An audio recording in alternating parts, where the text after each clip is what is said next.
আসসালামু আলাইকুম everyone, welcome to my channel memes world. আশা করি আপনারা সবাই অনেক ভালো আছেন। আল্লাহর অশেষ রহমতে আমরাও অনেক ভালো আছি। তো আজকে আমি যাচ্ছি আমার খালাতো বোনের অপারেশন হয়েছে, তো ময়মনসিংহ সদর হাসপাতালে। তো এখন আমরা সেখানেই যাচ্ছি তাকে দেখার জন্য। এখনও মনে হয় ওটি হয়নি, সে এখনও অবজারভেশনে রয়েছে। আর তার এই যে দেখতেই পাচ্ছেন আমরা পৌঁছে গিয়েছি স্বদেশ হাসপাতাল। তো তাকে এখনও ওটিতে নিয়ে যাওয়া হয়নি, এখনও অবজারভেশনেই রাখা হয়েছে।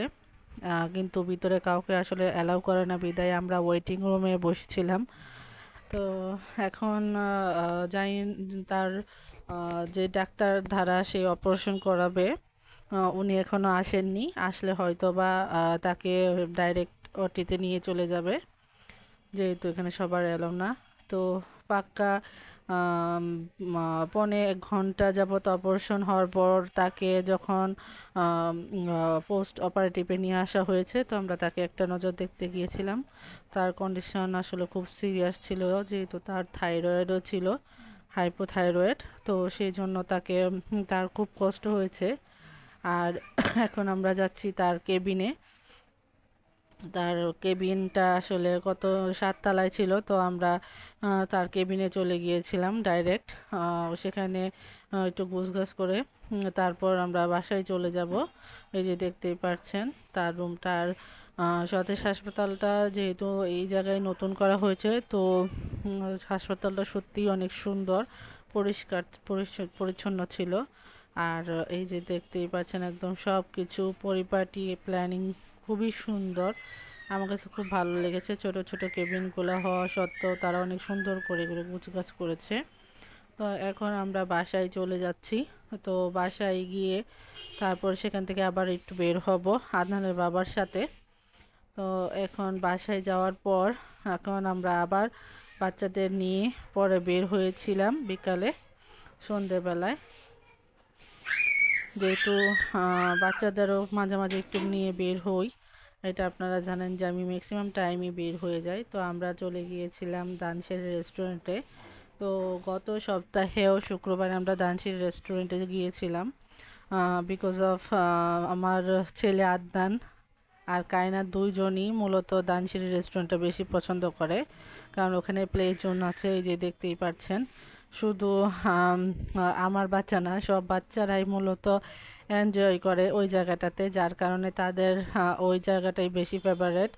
তো আমরা ভাবছিলাম যে যেহেতু বাচ্চাদের বিনোদনের জন্যই কিছুটা সময় তাদেরকে আউটিংয়ে নিয়ে যাচ্ছি, তো তাদের পছন্দেই ওখানে যাই।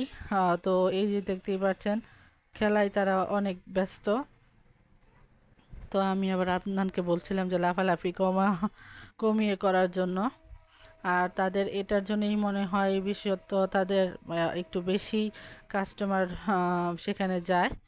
আর তাদের ডেকোরেশনটাও অনেক ভালো। খাবারের মানের কথা তো আমি আগেও আপনাদেরকে বলেছি, তাদের খাবারের মানটাও ছিল অনেক ভালো। তো এই যে দেখতে পাচ্ছেন আদানের বাবা মোবাইলকে সময় দিচ্ছে, আর আমি এদিক দিয়ে একটু ভিডিও করে নিচ্ছিলাম। তাদের আসলে আমার কাছে তাদের যে পরিবেশটা সেটা অনেক ভালো লাগে, তাই আমিও আসলে সেখানে যাওয়াটাই বেশি প্রেফার করি। তো এখন আমরা ওয়েট করছিলাম খাবার অর্ডার দিয়ে, যে কখন খাবার আসবে তখন বাচ্চাদেরকে প্লে জোন থেকে ডেকে নেব। এর মধ্যে আমি আদনানের বাবাকে বলছিলাম যে একটু তাকাও, তোমাকে ভিডিও করি, যেহেতু সে মোবাইল রাখছিলই না। তো পরে একটা একটা ক্লিকবাজি হাসি দিয়ে তারপরে সে আবার মোবাইল নিয়ে ব্যস্ত হয়ে পড়েছে। এর মধ্যে আমাদের খাবার চলে আসছিল। এই যে দেখতে পাচ্ছেন তাদের সার্ভ করার স্টাইল, তারপর এমনিতে তাদের যে খাবারের মান অনেক ভালো। আশা করি আপনারা ট্রাই করবেন একদিন গিয়ে অবশ্যই। আর এই যে তাদের যে মাশরুম থাই স্যুপটা, অসাধারণ একটা স্যুপ, এটা বলার বাহিরে। এটা আপনারা অবশ্যই ট্রাই করবেন, কেননা এটা টেস্টটা যত ভালো লাগে খেতেও তো এটা অনেক সুস্বাদু। তারপর আমরা বাসায় চলে আসছি, এখন বাগমারা আমার শ্বশুরবাড়ি চলে যাব। তো আজকের ভিডিওটি এই পর্যন্তই। আল্লাহ হাফেজ।